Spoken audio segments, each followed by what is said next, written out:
नमस्कार, मैं आप सबका प्यारा दोस्त डॉक्टर आर.एस. पटेल। आप देख रहे हैं बुलेटिन 8 PM। बुलेटिन 8 PM पर सरकार से तीखा सवाल। आज जिन विषयों को लेकर के आप सबके बीच आया हूं, यदि आपने एक एक विषय को ध्यान से समझा तो मैं दावे के साथ कहता हूं, भारतीय जनता पार्टी की, आरएसएस की सरकार की आज वह पोल खोलने वाला हूं। इनकी नियति पर जो आपको विश्वास होगा वो स्वयं से आप आंक लीजिएगा कि आपके साथ क्या होने जा रहा है। तो सर्वप्रथम अपने देश भर के तमाम प्यारे दर्शकों को आपके प्यारे कार्यक्रम बुलेटिन 8 PM में आपका स्वागत है। बुलेटिन 8 PM दलितों, पिछड़ों और अल्पसंख्यकों की आवाज है। बुलेटिन 8 PM मजदूरों, कामेरों और गरीबों की आवाज है। बुलेटिन 8 PM शोषितों, वंचितों की आवाज है। इसलिए आप के बीच में मैं बार बार कोशिश करता हूं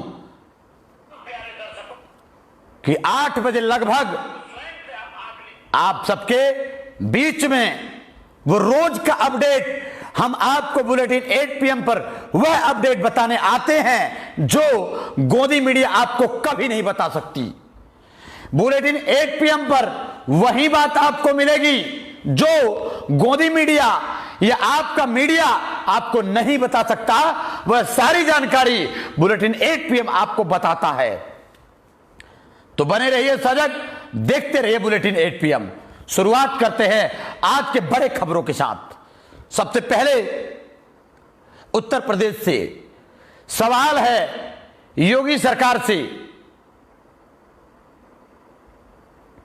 जब उत्तर प्रदेश में चुनाव हुआ, चुनाव के बाद, चुनाव के दौरान पूरे उत्तर प्रदेश में भारतीय जनता पार्टी की आला कमान, शीर्ष नेताओं द्वारा गला फाड़ फाड़ के चिल्लाया जा रहा था।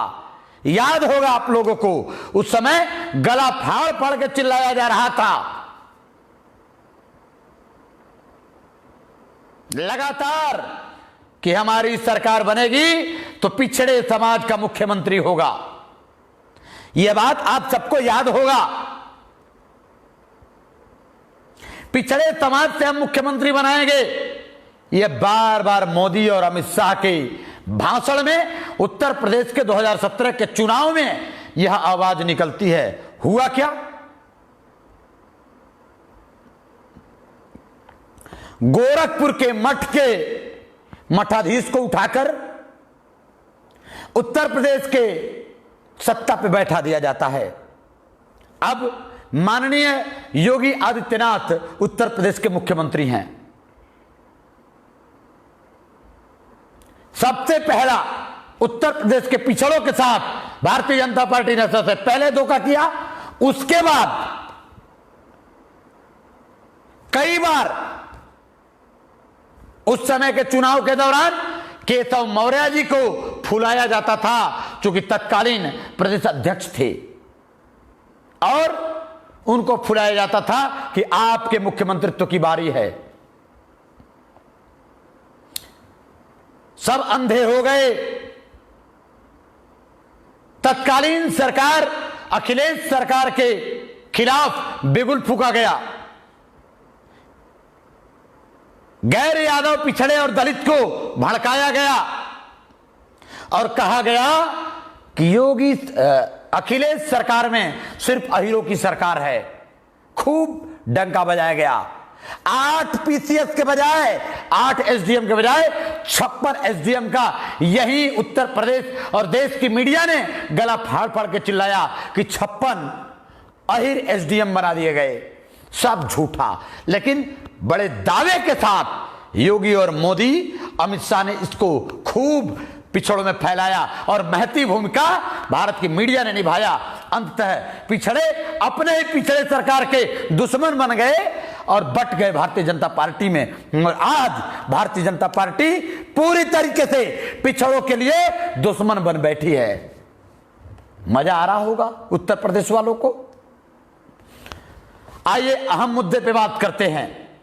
याद होगा आप लोगों को, बाबा महंत योगी आदित्यनाथ से अब माननीय योगी आदित्यनाथ जी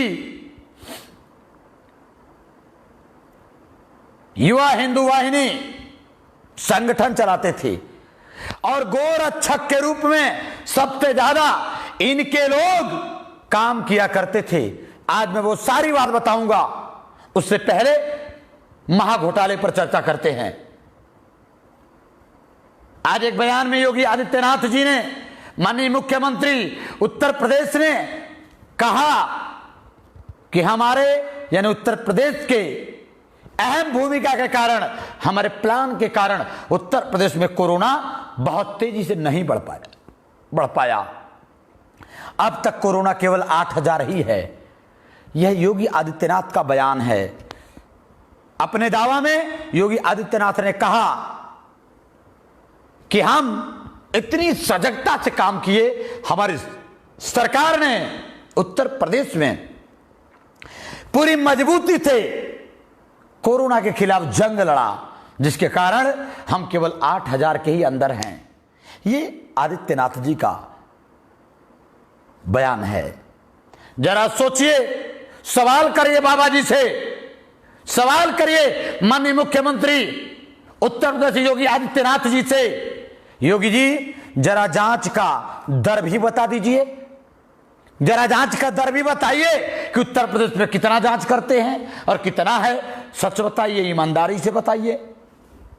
आपने दावा किया था, मैं उत्तर प्रदेश के मुख्यमंत्री के बयान को याद दिलाता हूं आप लोगों को, याद होगा आप लोगों को, नहीं याद है तो मैं बताता हूं।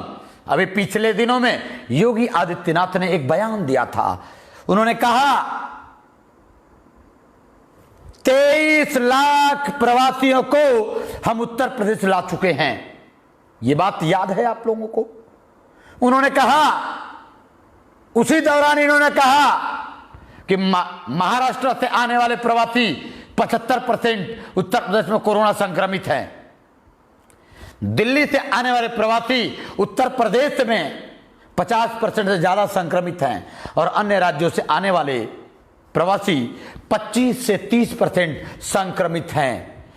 इस आंकड़े को यदि देखें तो उत्तर प्रदेश में महाराष्ट्र, दिल्ली और अन्य राज्यों से आने वाले लोगों का आंकड़ा लगभग 50% से ज्यादा संक्रमण का होता है। अगर 23 लाख लोगों को उत्तर प्रदेश में लाया गया है बाबा जी, तो सवाल है 50% का मतलब 11.5 लाख लोग उत्तर प्रदेश में संक्रमित होने चाहिए। ये आपकी बयान बताती है, ये हम अपनी तरफ से नहीं कर रहे, ये बाबा योगी आदित्यनाथ का बयान है। आपके अनुसार 23 लाख में से 10 लाख से ज्यादा संक्रमित होने चाहिए, लेकिन आपने अभी कहा कि अभी हम 8,000 पे हैं। इसका मतलब आप या तो पहले झूठ बोले हैं या तो अभी झूठ बोल रहे हैं। लेकिन योगी आदित्यनाथ जी, आप झूठ बोल रहे हैं। यह सवाल है, या तो आपने पहले झूठ बोला, या तो आप अब झूठ बोल रहे हैं, या तो आपने पहले गुमराह किया है, या तो आप अभी गुमराह कर रहे हैं। सवाल तो है, सवाल तो करना पड़ेगा। मुझे यह उम्मीद योगी आदित्यनाथ से नहीं है, नहीं थी, क्योंकि योगी आदित्यनाथ को संत कहा जाता है। योगी आदित्यनाथ जी, आप संत होकर के जिस तरह का झूठ और प्रोपेगेंडा आपने बोला है, यह प्रदेश के लिए बहुत बड़ा खतरा है। सवाल है कि आपने झूठ बोला है, या तो अभी झूठ बोल रहे हैं या पहले आपने झूठ बोला है, लेकिन आप झूठ बोल रहे हैं। प्रदेश की जनता को आप भ्रम में डाल रहे हैं, उत्तर प्रदेश के लोगों के साथ आप धोखा कर रहे हैं। यह सवाल उठता है आपसे। दूसरा सवाल है, आपके अनुसार 15,000 सैंपल रोज लिया जा रहा है। जब आपने पहले ही झूठ बोल दिया, फिर कह रहे 8,000 पे हम अटके पड़े हैं, हम अच्छे हैं, हमारे यहां नहीं बढ़ा, तो हम ये कैसे मान लें कि आप 15,000 वाली बात भी सच बोल रहे हैं।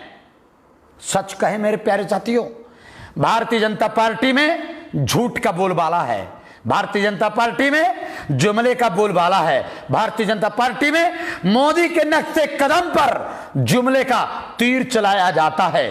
तीर बैठ गया तो बल्ले बल्ले, निकल गया तो जुमला है।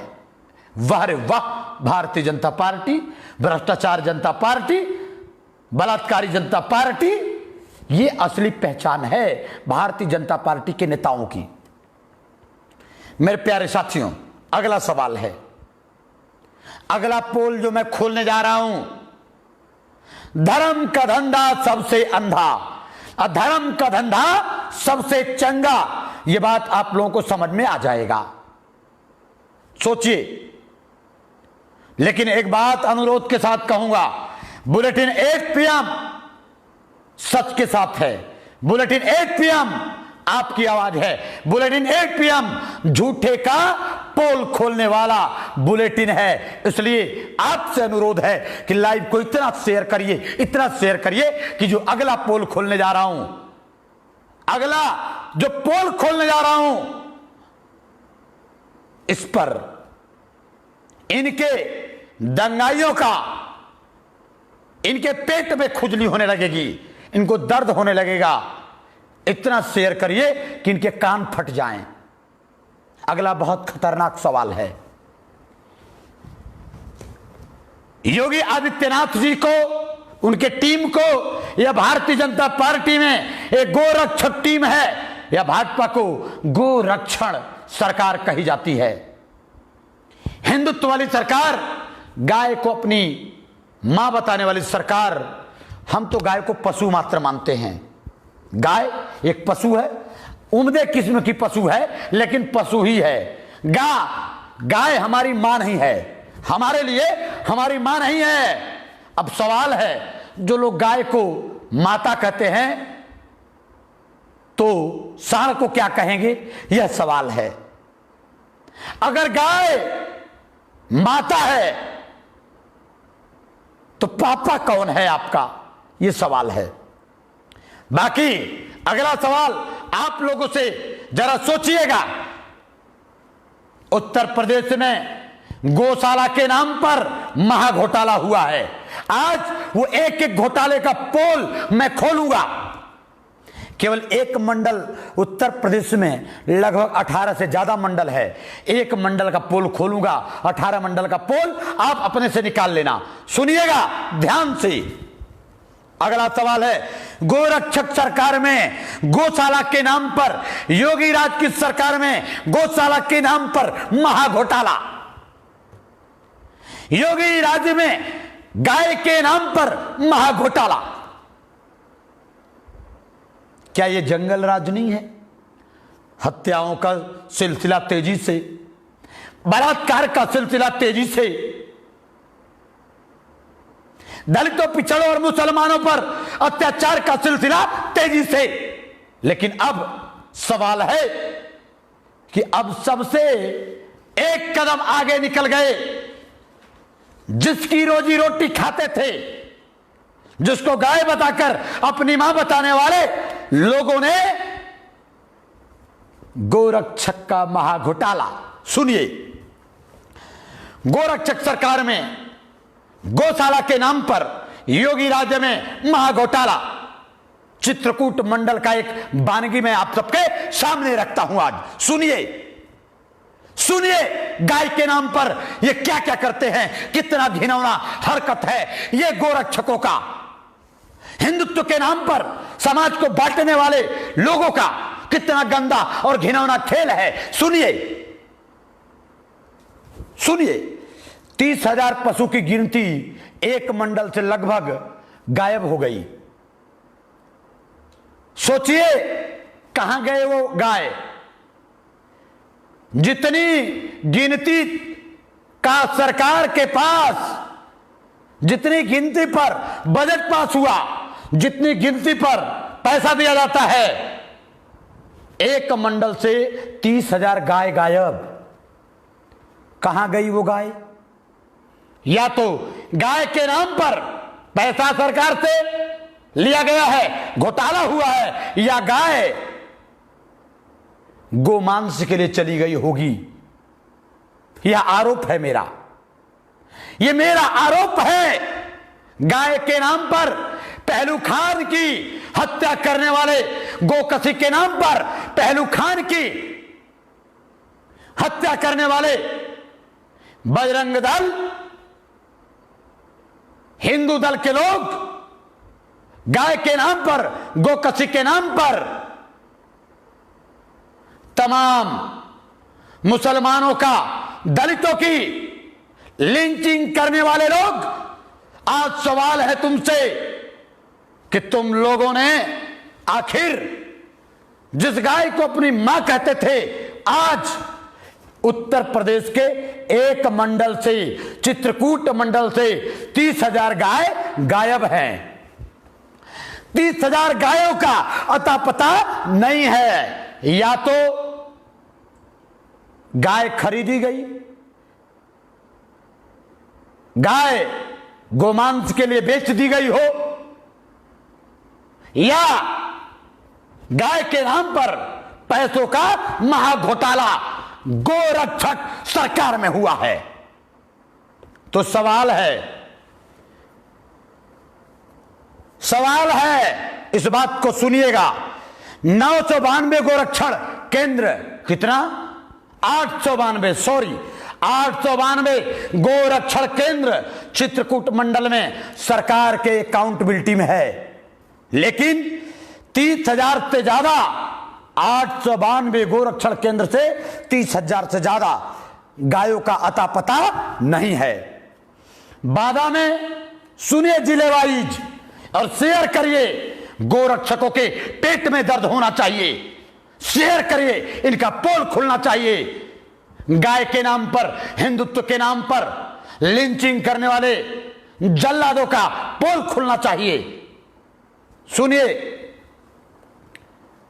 बांदा जिले में 19,052 पशु पंजीकृत हुए।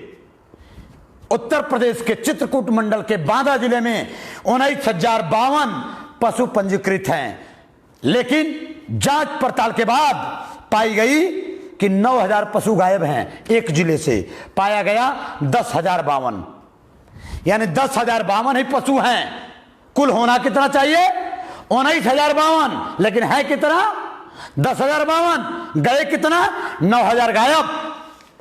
अगला जिला सुनिए, चित्रकूट मंडल के चित्रकूट जिले में 27,495 पशु पंजीकृत हैं, लेकिन मौके से 8,000 पशु गायब।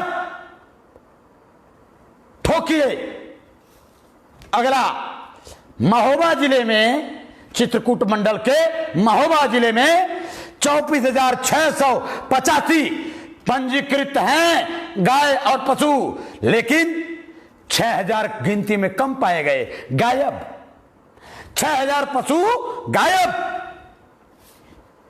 चित्रकूट मंडल के हमीरपुर जिला में 21,512 पशु पंजीकृत हैं, लेकिन 7,000 गायब। इसके अलावा जरा सोचिए, गोकसी में मारने वाले पहलू खान को, गोकसी में मारने वाले दलितों को, गोकसी में मारने वाले तमाम पिछड़े दलित और मुसलमान समुदाय के लोगों को मारने वाले हत्यारों, मैं तुमसे सवाल करता हूं, गोरक्षक के नाम पर देश में आतंक फैलाने वाले लोगों, मैं सवाल करता हूं कि आखिर 30,000 से ज्यादा पशु कहां गए? बेच दिया या पैसा खा गए? दो में से एक तो हुआ है। सवाल है, योगी आदित्यनाथ जी, आप मुख्यमंत्री हैं, हिंदुत्व के सबसे बड़ा चेहरा है अब भारत में, हिंदू नाम से आप पहचाने जाते हैं। कई बार गाय को रोटी खिलाते, प्रसाद खिलाते गोरक्षक के सबसे बड़े महंत माने जाते हैं। अरे बाबा जी, अब चुप क्यों हैं?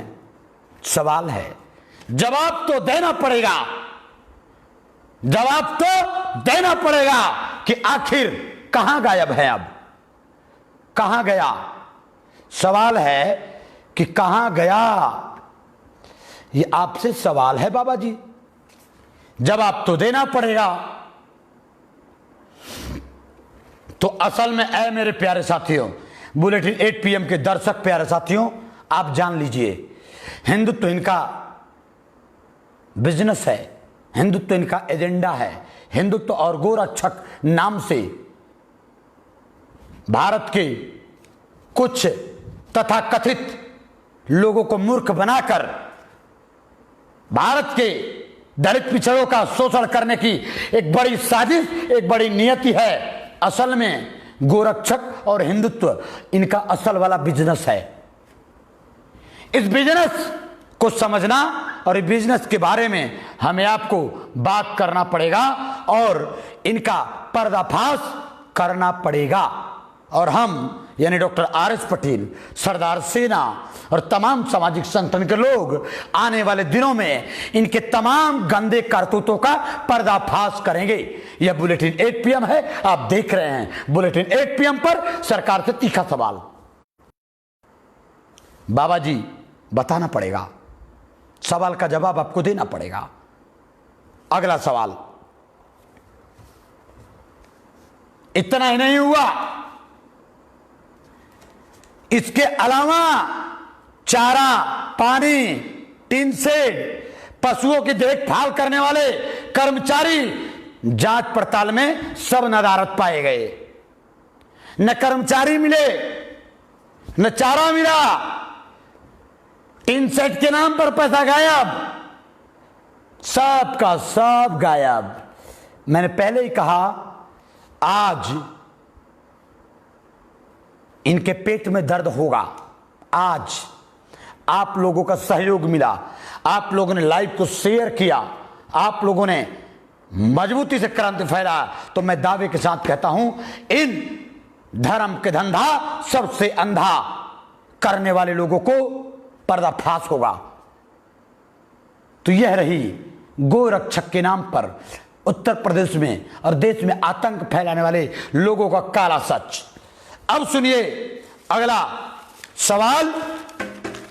अगला सवाल मोदी सरकार से है। आप सबसे अनुरोध है कि आप लाइव को खूब शेयर करिए। मोदी सरकार से सवाल, मोदी सरकार से सवाल है, सरकार से सवाल कि पशुओं के अपेक्षा आपके सरकार में दलितों, पिछड़ों और मुसलमानों की यानी इंसानों की भी इनके जान की कोई कीमत है योगी जी या मोदी जी या नहीं है? यह सवाल है। आज मोदी जी से सवाल है कि पशुओं के अलावा आपके सरकार में इंसानों की कोई कीमत है या नहीं है? इंसानों में दलितों, पिछड़ों और मुसलमानों की कोई कीमत है या नहीं है? यह सवाल है। सवाल है, सवाल है। केरल के पालक्कड़ जिले में गर्भवती हथिनी को किसी मूर्ख व्यक्ति ने अनानास रूपी पटाखा खिला दिया। अंततः उस हथिनी के मुंह में वो पटाखा बोल गया, जल गई, उसके पेट में वो आग चला गया। जिसने किया बहुत दुखद, वह गलत किया, वह बहुत घिनौना काम किया। इस तरह का पशुओं के साथ अत्याचार अच्छा नहीं है, इसको हम भी मानते हैं। गलत हुआ मोदी जी, जिस पर आपने ट्वीट किया कि हम दुखी हैं, ऐसा काम हो गया। योगी जी ने ट्वीट किया, गृह मंत्री ने ट्वीट किया, आपके तमाम मुख्यमंत्री और कैबिनेट मंत्रियों ने मोदी जी ट्वीट किया, और आपकी गोदी मीडिया असल मुद्दों से भटकाकर एक पशु के मौत पर डिबेट करा रही है। असल में हिंदू और मुसलमान करा रही है। दुख है, हथिनी के मौत पर दुख है, लेकिन मैं पूछना चाहता हूं मोदी जी से, आपसे, आपने कितनी बार ट्वीट किया जब उत्तर प्रदेश और देश में मजदूरों की, हजारों मजदूरों की मौत हुई? कितनी बार ट्वीट किया? आपके मंत्रियों ने कितनी बार ट्वीट किया? यह सवाल है, सवाल है आपसे। कोरोना काल में महिला पैदल चली, प्रेगनेंसी में, गर्भावस्था में पैदल चली, रोड पर बच्चा हो गया। कितनी बार आपने ट्वीट किया? गृह मंत्री जी, आपने कितनी बार ट्वीट किया?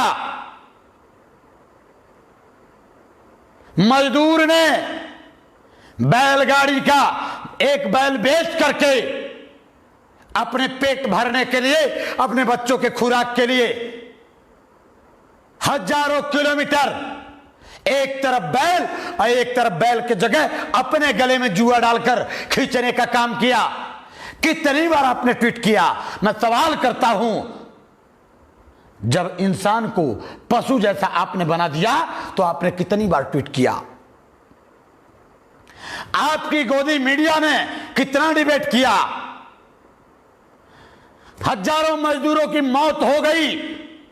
मोदी जी, आपके कैबिनेट ने, आपके गृह मंत्रालय ने, आपके मुख्यमंत्रियों ने और खुद आपने कितनी बार फिक्र किया? यह सवाल है आज। पशु के मौत के सामने दलित पिछड़ों की मौत पशु से भी बदतर समझ लिया है आपने मोदी जी। यह सवाल है, दुर्भाग्य है भारत का, आप जैसा व्यक्ति भारत का प्रधानमंत्री बन गया। दुर्भाग्य है भारत का कि आप जैसा हिंदू मुसलमान कराने वाला, आपके कैबिनेट में गृह मंत्री उत्तर प्रदेश में दंगा कराने वाला, आपके कैबिनेट में तमाम मंत्री, तमाम केस वाले, दलितों पिछड़ों के ऊपर अत्याचार वाले, मुसलमानों के ऊपर अत्याचार वाले, लेकिन इस पर आपने कभी ट्वीट नहीं किया है। आपकी गोदी मीडिया इस पर कभी डिबेट नहीं किया है। इसलिए बुलेटिन 8 PM इस देश की आवाज है। इसलिए बुलेटिन 8 PM दलितों, पिछड़ों और कामेरों की आवाज है। बुलेटिन 8 PM हम सबकी आवाज है। बुलेटिन 8 PM कामेरे समाज की, कमेरा की आवाज है। अगला सवाल है, आरोपियों की गिरफ्तारी धड़ाधड़ होने लगी। जिन लोगों ने उस हथिनी को पटाखा खिलाया, उनकी गिरफ्तारी होने लगी। अच्छा है, होना चाहिए। सवाल है, मजदूर पानी,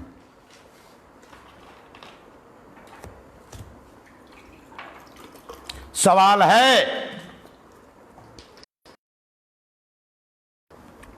सवाल है कि जितनी तेजी से आप पशुओं के मामले पे कार्रवाई करते हो, उस अपराधियों को आप पकड़ते हो, तो हजारों मजदूरों का अपराधी कौन है मोदी जी? उसको सजाएं कब मिलेगी? मोदी जी, सवाल है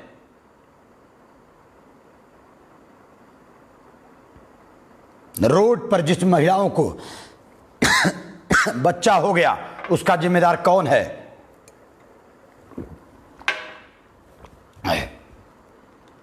देश भर में प्रतिदिन दलितों पिछड़ों पर सामंतवादी प्रहार से मौत हो रही है।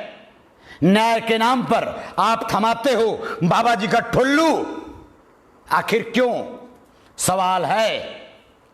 यानी भारतीय जनता पार्टी के नजर में पशुओं से भी ज्यादा बदतर दलितों, पिछड़ों और मुसलमानों की जिंदगी है। भारतीय जनता पार्टी के नेताओं के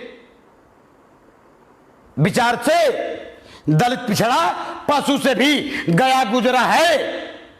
पशु को न्याय मिलना चाहिए, लेकिन इंसान को नहीं।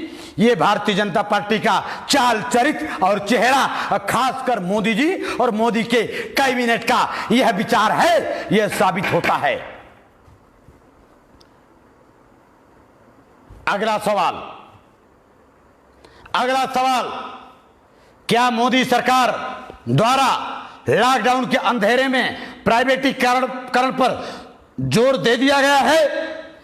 तो आखिर क्यों? मोदी सरकार द्वारा लॉकडाउन के अंधेरे में देश की संपत्तियों को बेचने का घिनौना चाल और घिनौना कारतूस शुरू कर दिया गया है। इसको समझिए। मोदी सरकार द्वारा लॉकडाउन के अंधेरे में, लॉकडाउन के दौरान देश के सरकारी सहकारी संपत्तियों को प्राइवेटीकरण या तेजी से बेचने पर जोर दे दिया गया है। सवाल है, मोदी जी और भाजपाइयों, तुम्हारी औकात नहीं है एक भी कंपनी डेवलप करने की, तुम्हारी औकात नहीं है एक भी निगम डेवलप करने की, तुम्हारी औकात नहीं है एक भी सरकारी संस्थान नया बनाने की, तुम्हारी औकात नहीं है एक नया यूनिवर्सिटी डेवलप करने की, तुम्हारी औकात नहीं है एक नया हॉस्पिटल खड़ा करने की, तुम्हारी औकात नहीं है एक नया व्यवस्था देने की। लेकिन तुम जिसको नारा लेके आए कि 60 साल बनाम 60 महीना, तो 60 साल में जितने भी संस्थान इस देश के कांग्रेस अन्य सरकारों ने बनाया, तुम उसी को बेच रहे हो। तुम्हारी औकात नहीं है कि तुम एक नया देश के लिए एक ईंट रखो। जिस ईंट को, जिस घर को लोगों ने बनाया, उस घर को ही भाजपाइयों तुम बेच रहे हो। देश को बेचने वाले, देश की व्यवस्थाओं को बेचकर बर्बाद करने वाले तुमसे सवाल है कि लॉकडाउन के अंधेरे में, लॉकडाउन के दौरान जब देश के दलित, पिछड़ों और कमेरों को एक धारा के अंतर्गत 144 और कोरोना काल के धारा के अंधेरे में आपने घरों में कैद कर दिया है, और इसलिए कर दिया है कि तुम अपनी मनमानी करो और तुम्हारे खिलाफ सड़कों पे लोग ना निकले, इसलिए तुमने ये घिनौना काम किया है। और लॉकडाउन के अंधेरे में तुमने और तुम्हारे सरकार ने, अंधभक्तों, तुम्हारे सरकार ने सब कुछ बेचने का निर्णय ले लिया।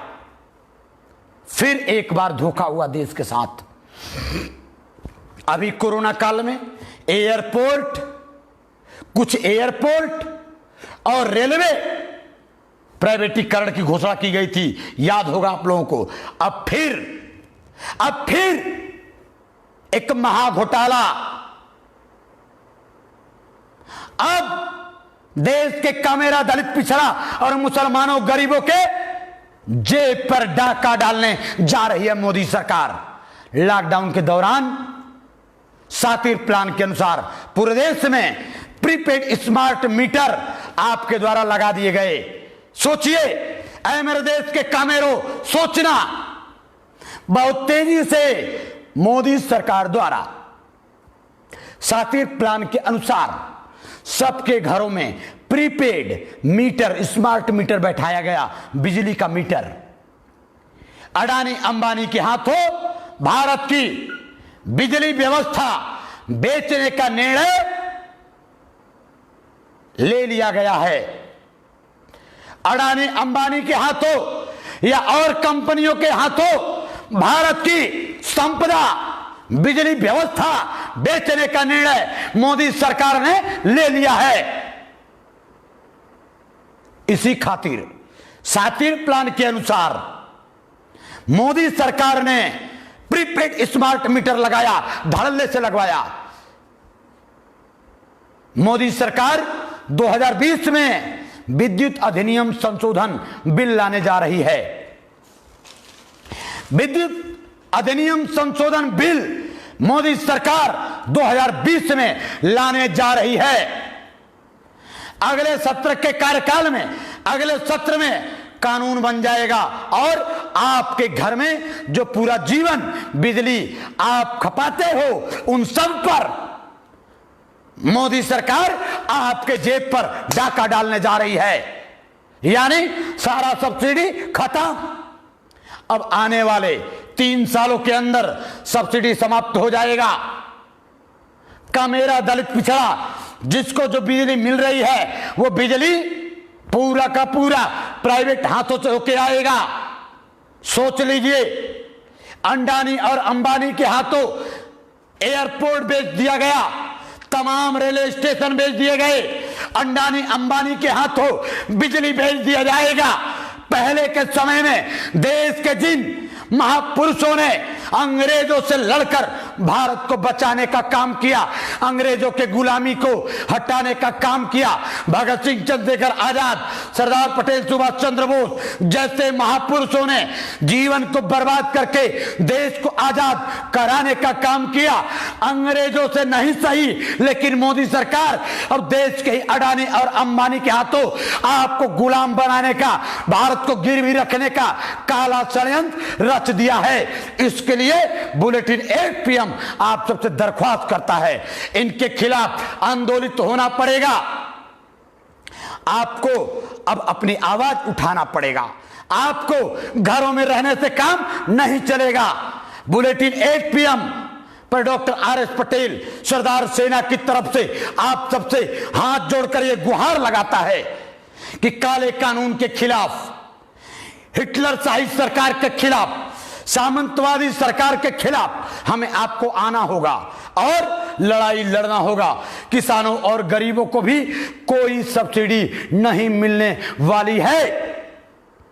मोदी सरकार ने साफ कर दिया है, अब किसानों और गरीबों को जो बिजली की सब्सिडी दी जा रही थी, आने वाले दिनों में वो सब्सिडी खत्म कर दी जाएगी।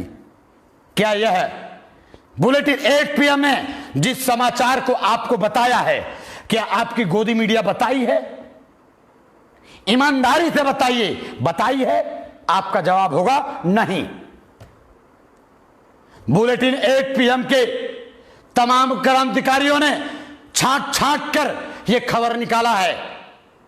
आपको बुलेटिन 8 PM वो खबर देती है जो शायद कहीं ना मिले।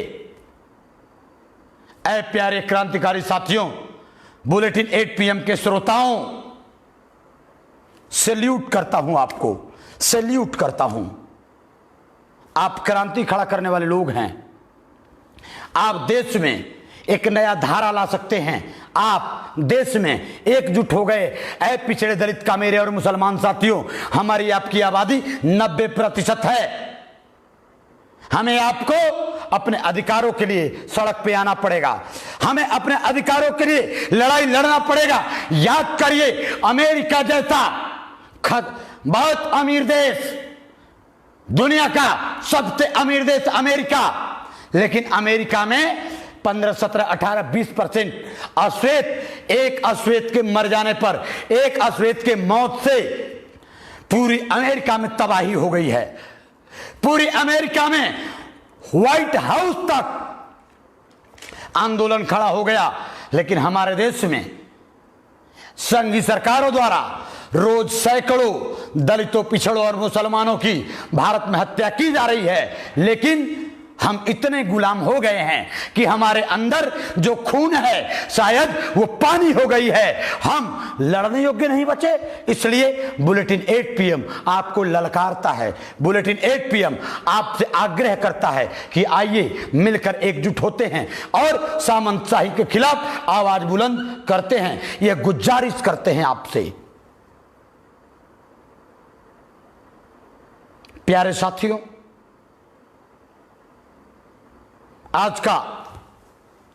आज की बुलेटिन के साथ, आज की बुलेटिन 8 PM के साथ अब कोरोना अपडेट। आज भारत में कोरोना का स्टेज खतरनाक दौर से अब गुजर रहा है। अब हम 4th स्टेज में पहुंचने वाले हैं। यही वो सरकार है जो हमें आपको कह रही थी लॉकडाउन कब, जब 500 था तब। लॉकडाउन कब, अब जब 2.25 लाख से ऊपर हो गया, रोज 10,000 केस बढ़ने लगा तो लॉकडाउन खोल रही है। जरा सोचिए, आज का कोरोना अपडेट 2,26,770 से ज्यादा कोरोना पॉजिटिव अब तक है और 24 घंटे के अंदर लगभग 10,000 कोरोना पॉजिटिव हो गया है। लगभग 10,000।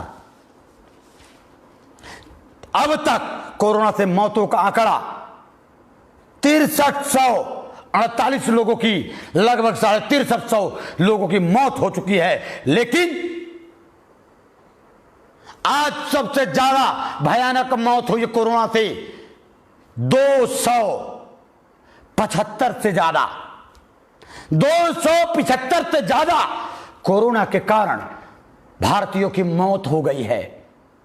इसके बाद भी जब 500 केस था तो लॉकडाउन, और जब 2.25 लाख केस हो गया तो लॉकडाउन खोल रही है सरकार।